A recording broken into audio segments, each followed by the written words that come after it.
Blossom Petals Channel. Hi viewers, welcome to my channel.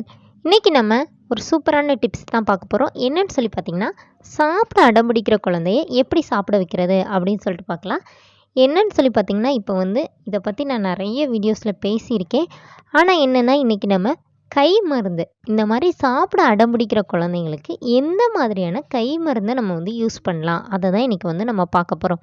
First பார்த்திங்கன்னா, குழந்தைங்க சாப்பிட மாட்டேன் அப்படின்னு சொல்கிறதுக்கு 2 ரீசன் இருக்குது. ஒன்று, குழந்தைக்கு அந்த சாப்பாடு சாப்பிட பிடிக்கலை. அதாவது நம்ம டெய்லி இட்லி, டெய்லி தோசை, இல்லை டெய்லி சோறு சாம்பார், டெய்லி பருப்பு அந்த மாதிரி கொடுக்கும்போது அவங்களுக்கே ஒரு கட்டத்தில் சலிச்சிரும். இப்போ நம்மளே பார்த்திங்கன்னா அப்படி தான், டெய்லி ஒரே சாப்பாடு சாப்பிடணும், என்னப்பா டெய்லி இதே சாப்பிட வேண்டியதாக இருக்குது அப்படி சொல்லிட்டு நமக்கே போர் அடிக்குதுல்ல.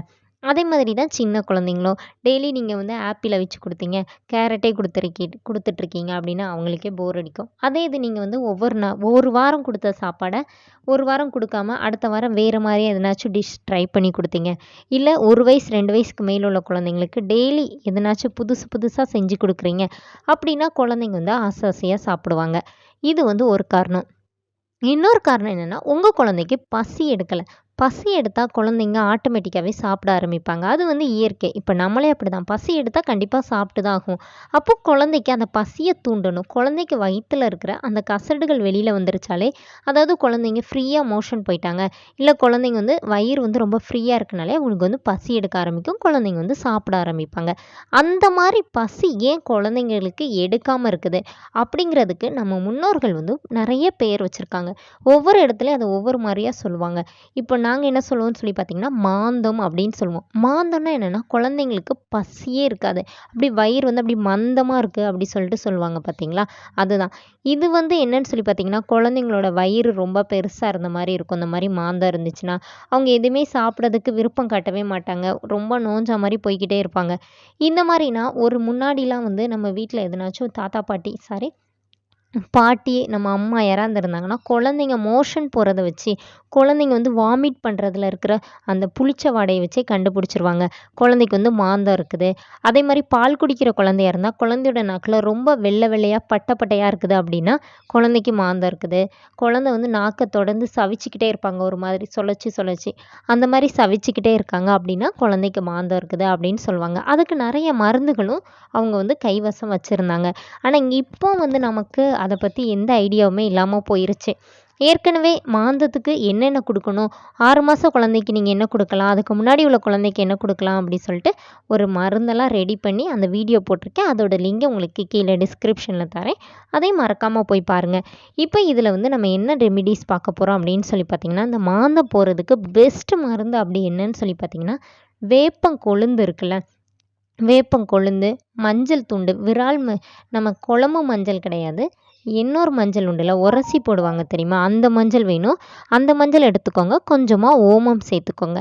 இதை 3 என்ன செய்யணும்னா நல்லா அரைச்சிக்கணும். அம்மியில் வச்சு அரைச்சிங்கன்னா நல்ல எஃபெக்ட் இருக்கும். நான் என்ன சொல்கிறேன்னா, சின்ன பிள்ளைங்க இருக்கவங்க எல்லாருமே வீட்டில் ஒரு சின்ன அம்மி வாங்கி வச்சுக்கிட்டிங்கன்னா உங்களுக்கு நல்லது. இந்த மாதிரி கை மருந்து எல்லாமே அம்மியில் வச்சு அரைச்சி கொடுத்திங்கன்னா நல்ல உங்களுக்கு ரிசல்ட் இருக்கும் மிக்சியில் அரைக்கிறத விட. இது 3யுமே நீங்கள் அரைச்சி கொஞ்சமாக தேனில் கலந்து 8 மாதத்துக்கு மேலே உள்ள குழந்தைக்குன்னா, உங்கள் குழந்தை ஒரு 8 மாதத்துக்கு மேலே உள்ள குழந்தைன்னா குழந்தைக்கு ஒரு அரை உருண்டை, சின்னதாக ஒரு கடுகளவு அந்த மாதிரி ஒரு சின்ன உருண்டை கொடுத்தா போதும். 1 வயசு 2 வயசு குழந்தைங்கன்னா கொஞ்சம் அதை விட உங்களுக்கு அளவு தெரியும், கொஞ்சம் கூடவா அளவு எடுத்து குழந்தைங்களுக்கு கொடுத்திங்கன்னா போதும். கொஞ்சம் தேன் கலந்து கொடுங்க, ஏன்னா ரொம்ப கசப்பாக இருக்கும்ல, அதனால். என் பையனுக்கெல்லாம் நான் தேனெல்லாம் கலக்க மாட்டேன், வேப்பிலையே அரைச்சி அப்படியே ஊற்றி விட்ருவேன், ஏன்னா நான் சின்னதுலேருந்து அப்படியே பழக்கிட்டேன். நீங்கள் அந்த மாதிரி பழகாட்டி நீங்கள் இந்த மாதிரி தேன் கலந்து ஊற்றி விடுங்க. இந்த மாதிரி ஊற்றும் போது என்ன ஆகும்னு சொல்லி பார்த்தீங்கன்னா, குழந்தைக்கு வயிற்றுக்குள்ளே இருக்கிற புழு அதே மாதிரி கசடெல்லாம் வெளியில் வந்துடும். வெளியில் வந்தனால குழந்தைங்க நல்லா சாப்பிட ஆரம்பிப்பாங்க. இப்போ உங்களுக்கு நீங்கள் பால் ஊட்டுற தாய் அப்படின்னு சொல்லி பார்த்தீங்கன்னா, உங்கள் குழந்தைக்கு மாந்தம் இருக்குது அப்படின்னு சொன்னாங்கன்னா இந்த ரெமெடிஸ் எல்லாம் நீங்கள் ஃபாலோ பண்ணணும். ஏன்னா நீங்கள் சாப்பிட்டு குழந்தைக்கு ஃபீட் பண்ணாலே அது சரியாக இருக்கும். மாந்தம்னா ஒன்றுமே இல்லை, நம்ம சாப்பிட்ற சாப்பாடு ஃபீட் பண்ணும்போது குழந்தைக்கு போய் டைஜஸ்ட் ஆகாமல் அது அப்படியே ஸ்டோர் ஆகி அப்படி அவங்களுக்கு ரொம்ப ஒரு மாதிரியாக இருக்கும், அன்கம்ஃபர்டபுளாக ஃபீல் பண்ணுவாங்க. அதை தான் மாந்தம்னு சொல்கிறோம். அப்போ தாய்ப்பால் கொடுக்குறவங்க இந்த மாதிரி நிலக்கடலை, சோயா பால் இதிலான அந்த பொருளெல்லாம் கொஞ்சம் தவிர்த்து கொஞ்ச நாளைக்கு அதெல்லாம் அவாய்ட் பண்ணிங்கன்னா ரொம்ப நல்லது. அதுவும் இல்லாமல் பார்த்திங்கன்னா, ரொம்ப ஸ்வீட்டெல்லாம் இதெல்லாம் சேர்க்கக்கூடாது அப்படின்னு சொல்லுவாங்க. இப்போ குழந்தை பிறந்து ஒரு 15 நாள் 20 நாள் ஆன தாய்மார்கள் வந்து ரொம்ப இனிப்பெல்லாம் சாப்பிடக்கூடாது. குழந்தை வந்து மோஷன் போவாங்க பார்த்தீங்களா, அது ஒரு மாதிரி திருத்திரா வர ஆரம்பிக்கும். நம்ம ரொம்ப இனிப்பு சாப்பிட்டு ஃபீட் பண்ண ஆரம்பிச்சோன்னா. அந்த மாதிரி நிறைய இருக்குது குழந்தைங்கள பார்க்குறதுல. தாய்ப்பால் கொடுக்குறோம் அப்படின்னா நம்மளே ரொம்ப கவனமாக இருக்கணும் எல்லா விஷயத்துலையுமே. இப்போ அந்த மாதிரி இல்லை. இப்போ நான்லாம் எனக்கெல்லாம் என் பையன் பிறந்தப்போ எங்கள் அக்காலாம் சொல்லுவாங்க, இங்கே பாரு இனிமேல் நீ இதெல்லாம் சாப்பிடக்கூடாது, வாயெல்லாம் கட்டணும் அப்படிங்கிற மாதிரிலாம் சொல்லுவாங்க. ஆனால் இப்போ உள்ள சிச்சுவேஷனில் யாருமே அதெல்லாம் ஃபாலோ பண்ணுறதே இல்லை. எல்லாத்துக்கும் பின்னாடியும் பார்த்திங்கன்னா ஒரு ரீசன் இருக்கும். இதை சாப்பிட்டா நம்ம குழந்தைக்கு இது சேராது. நிறைய பேர் பார்ப்போம், குழந்தைங்க வாமிட் பண்ணிகிட்டே இருப்பாங்க. எதுக்கு பண்ணுறாங்கன்னே தெரியாது. நம்ம சாப்பிட்ட சாப்பாடு ஏதோ குழந்தைக்கு சேராமல் இருக்கும். அதனால தான் குழந்தைங்க வந்து வாமிட் பண்ணுவாங்க. இதனால் அந்த மாதிரி ஃபீட் பண்ணுறவங்க சில உணவுகள்லாம் தவிர்த்துட்டிங்கன்னா ரொம்ப நல்லது. அதுவும் இல்லாமல் நம்ம சாப்பிட்ற சாப்பாடு கூட நம்ம வந்து வெந்தயம், பூண்டு இதெல்லாம் நிறையா சேர்த்துக்கிட்டிங்கன்னா குழந்தைக்கு மாந்தமும் வராது, உங்களுக்கு தாய்ப்பாலும் நிறைய சுரக்கும். அதனால் இதெல்லாம் வந்து நம்ம சாப்பிட்ற சாப்பாடில் நிறைய சேர்த்துக்கணும். அதே மாதிரி பழங்கள், நிறைய பழம் சாப்பிடுங்க. ஃப்ரூட்ஸ் எல்லாமே சாப்பிட்லாம். அதுவும் இல்லாமல் ட்ரை கிரேப்ஸ், நம்ம கிஸ்மிஸ் பழம் இருக்கலாம், அதெல்லாம் சாப்பிட்டிங்கன்னா ரொம்ப நல்லது.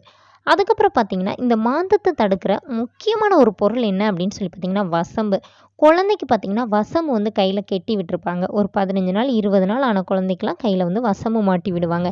எதுக்கு அப்படின்னு சொல்லி பார்த்திங்கன்னா என்னன்னு சொல்லி பார்த்திங்கன்னா குழந்தைங்க வந்து அந்த வசம்பு வந்து சப்ப அது வந்து அந்த அந்த இது வந்து சாறு வந்து குழந்தைங்களுக்குள்ள வாயில் இறங்க ஆரம்பிக்கும். அது வந்து மாந்தத்தை தடுக்கும். அதுக்காக தான் அதை வந்து கையில் வந்து இது பண்ணி விடுறாங்க. ஏன்னா குழந்தைங்க அந்த டைமில் வந்து கையை நல்லா சப்புவாங்கள்ல, அதனால்.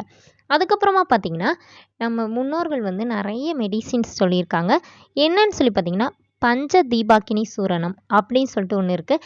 அது என்னன்னு சொல்லி பார்த்திங்கன்னா ஆக்சுவலி பேர் ரொம்ப பெருசாக இருக்கே அப்படின்னு நினைக்காதீங்க. ஒன்றுமே இல்லை, 5 பொருள் நம்ம வீட்டில் இருக்கிறதா சுக்கு, மிளகு, திப்பிலி, ஏலக்காய், சீரகம். சுக்கு, மிளகு, திப்பிலி, ஏலக்காய், சீரகம். இந்த 5ஐயும் நம்ம என்ன செய்யணும்னா ஒரே அளவாக எடுத்துக்கணும். இப்போ வந்து எல்லாமே 50 கிராம்னா எல்லாமே 50 கிராம் தான் இருக்கணும், கூட குறைய இருக்கக்கூடாது. இது எல்லாத்தையுமே எடுத்துகிட்டு சுக்குக்கு மட்டும் தொலியை சீவிட்டு நல்லா லேசாக வறுத்துக்கணும். வறுத்துட்டு இல்லை நீங்கள் வெயிலில் காய வச்சு பொடி பண்ணுறதா இருந்தால் கூட பொடி பண்ணிக்கலாம். இல்லாட்டி வறுத்து பொடி பண்ணிக்கணும்.